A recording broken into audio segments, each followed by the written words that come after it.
This video is to show you how to add work experience to Unifrog. We'll start off with a work experience that has not yet taken place. You will start from the home page on Unifrog, scroll down to Placements, click Go to Tool. A similar page will open and you need to click Add New Placement. And this is the student initial form, which is the only form you will need to complete for your work experience on Unifrog. You will need to select the in-person or virtual drop-down. So in this case we'll go in person. And placement coordinator for the college will always be Ms. Engagement, and that's to ensure confirmation is sent to the correct person. You will need the name of the business or organisation of where you'll be working and the placement start date. You can leave the end date open if you don't know for sure what day your placement is ending, or if perhaps you're doing 1 day a week over 8 weeks, but those days are to be decided. You need to pop in the time commitment, so as much detail as you can, if it's full-time hours, if it's 8 AM to 1 PM, if you're only doing Mondays and Tuesdays, pop that in there. You'll also need the name of the person that you have been liaising with to arrange this work experience. You need their email address also, and it will ask you for this twice.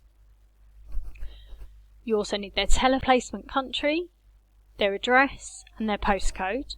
And it will also ask you if this is where you're going to spend and be the time of the placement and be based. It will also ask you if you will live at home as normal, and you can select yes or no for that.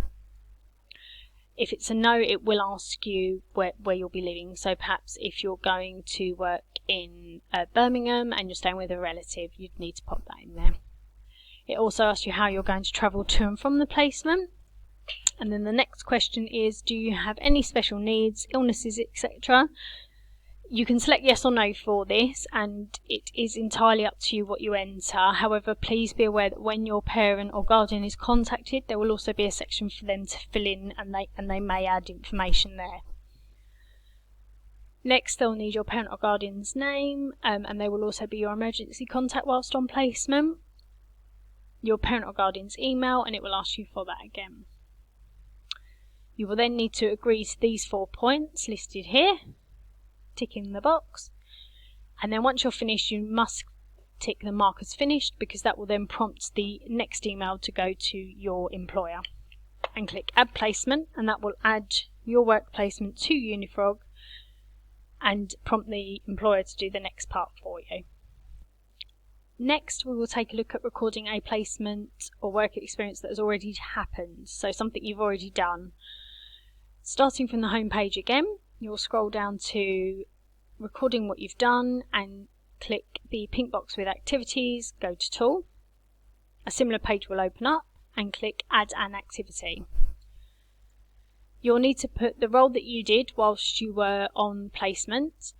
And the main thing on this form is that the activity type chosen is work experience. Otherwise, the college will not know that you have done a placement. In the description, pop here exactly what you did, what type of business was it, what tasks did you have on a daily basis, and what hours you worked. Have a think about the skills involved in what you did and tick the relevant ones. Pop in the start date and month and year, and date finished if the placement has already finished. For the referee, it would be the person that you arranged the work experience with, their name, position within the company, the name of the company, and the email address. And then click Add Activity, and that will save your work experience. If you're unsure about any of the things that I've spoken about in this video, please do pop up to Careers. We're located in the 300s and we're on the first floor above Costa. Alternatively, you can email employerengagement@godalming.ac.uk and someone will get back to you as soon as possible.